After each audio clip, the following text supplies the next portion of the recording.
So I've seen many people 3D print these face shields where they print the band and then they just attach a piece of clear plastic. And I had an idea.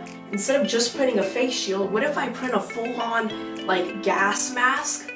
So I thought what better time to do some experiments with some flexible filament than now. Let's go to the printer. When 3D printing, most people use a plastic called PLA. It's, well, this is marble PLA, but it's the same thing, it just looks fancy. PLA is a pretty hard, it's not very flexible, fairly durable material, but when making a face mask, this won't make a seal. So we're using a different material here called TPU. This is a flexible, almost rubber-like material. If you can see it, you can't do that with PLA. Like if you bend this too much, it just snaps. As you can see, it's nowhere near as flexible as this. So we're gonna go here to the slicer at this computer here.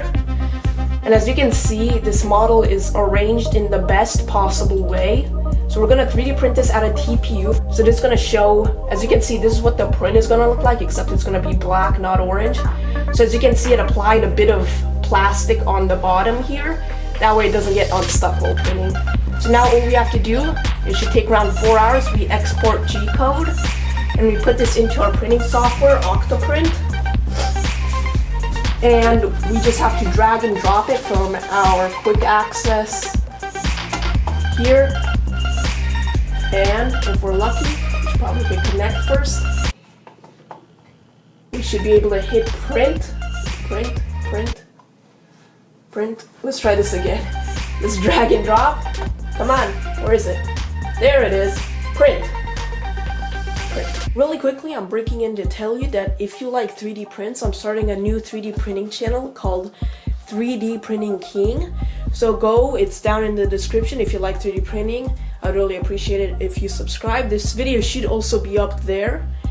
And in a few days, we're also going to be uploading a Tesla Cybertruck model video, so that would be pretty interesting.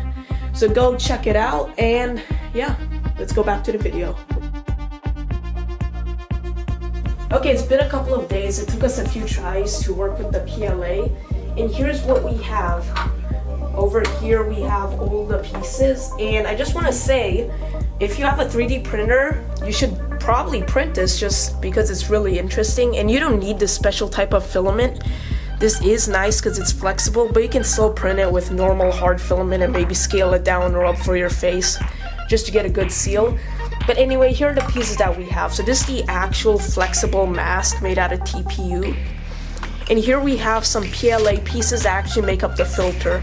So the idea is that you put a cotton makeup pad or cotton or just paper here. And then you put this on top of the cotton. And then you just screw this into the actual ridges of the mask. And this can be hard because it's actually flexible. So you're literally screwing something onto rubber. But there we go. And then you just screw this little shield here. And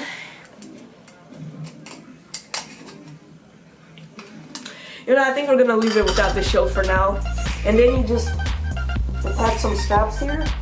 And this actually, we have tested it, kind of. I wouldn't recommend relying on it, but it is better than nothing. It does actually form a pretty good seal. And here you can just put some rubber bands, or maybe even 3D print like a head strap. I've seen some of that.